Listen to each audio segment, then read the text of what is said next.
Le gouvernement doit-il se préparer à un mouvement d'ampleur contre la hausse du prix des carburants? La colère des automobilistes et des professionnels du transport ne cesse de monter.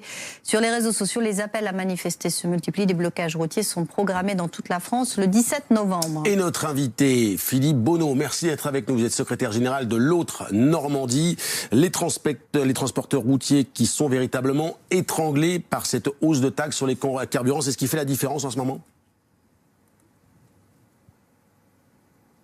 Oui, absolument. Je pense que sur cette question-là, nous sommes dans le cadre d'une convergence des ras-le-bol, si je puis dire, comme on le disait au printemps à propos des luttes qui étaient engagées par les tenants de la SNCF.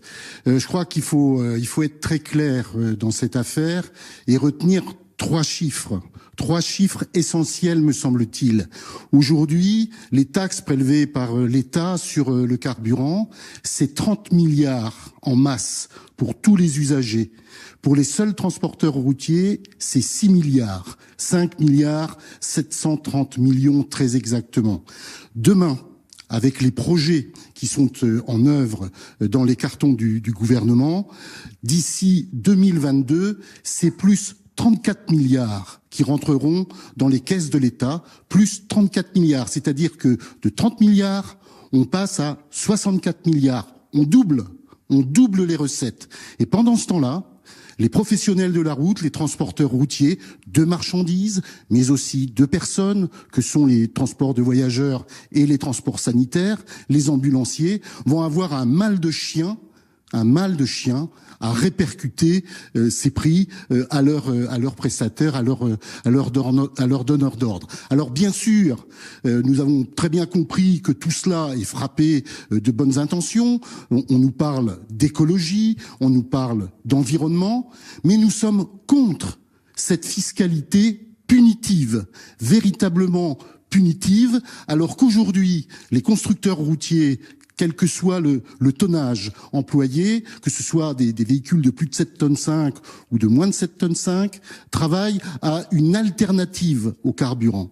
Mais cette offre-là, elle n'est pas encore mature. Alors le gouvernement, plutôt que de taxer les professionnels de la route et l'ensemble d'ailleurs des usagers de la route, que vous êtes, que nous sommes tous, eh bien, ferait mieux pour les entreprises de transport routier de travailler à une aide au passage à l'alternative au carburant pour développer à la fois les nouvelles motorisations, encourager les chefs d'entreprise du transport routier à acquérir un nouveau parc écologique et puis surtout aussi favoriser les points de distribution, par exemple du gaz ou les bornes d'électricité ou l'hydrogène.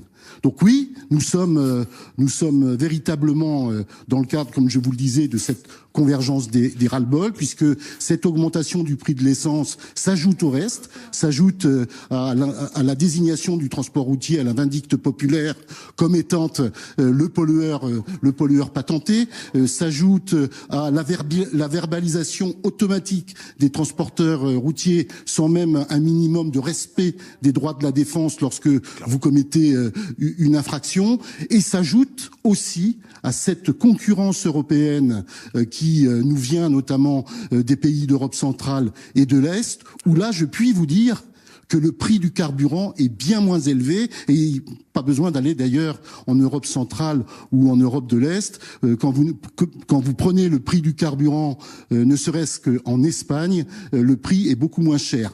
Comment voulez-vous aujourd'hui qu'une économie aussi essentielle que celle du transport, qui distribue en termes de marchandises 85% des marchandises au point de distribution, comment voulez-vous que nous puissions résister et que nous puissions lutter?